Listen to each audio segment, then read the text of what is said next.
আগের পার্টে যখন আমি আর কি আমার মানে রিয়েল ফ্লাওয়ার ছাড়া একটা কেক বানাইছিলাম, সেই ভিডিওতে অনেক কমেন্ট পাইছি যে আপু রিয়েল ফ্লাওয়ার দিয়ে একটা কেক করো, এই ফ্লাওয়ার দিয়েও সুন্দর লাগতেছে, বাট তুমি রিয়েল ফ্লাওয়ার দিয়ে একটা কেক করো।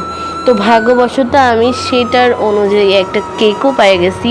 আর লাস্ট পর্যন্ত এই কেকটা অনেক বেশি সুন্দর হয়েছিল দেখতে। তা আমার কাছে তো অনেক ভালো লাগছে। এখন তোমরা চাইলে কমেন্টে জানাতেই পারো যে এই কেকটা কেমন লাগছে। তো কাস্টমার 2টা কেক অর্ডার করছিল নিজের পছন্দ মতো ডিজাইনের।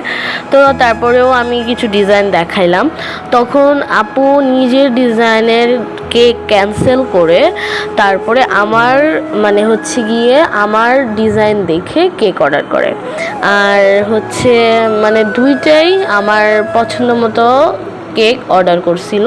তো আমার কাছে কেকগুলো অনেক ভালো লাগছে।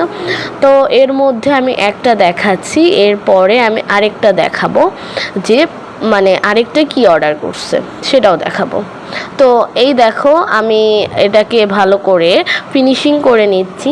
আর এই কালারটা এত বেশি ফুটে, মানে এত বেশি সুন্দর লাগে আমার কাছে, সিরিয়াসলি এটা এত ভালো লাগছে।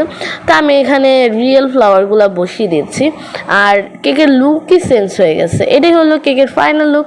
সবাই ভালো থাকবে, সুস্থ থাকবে। আল্লাহ হাফেজ, টেক কেয়ার। দেখা হচ্ছে পরের ভিডিওতে।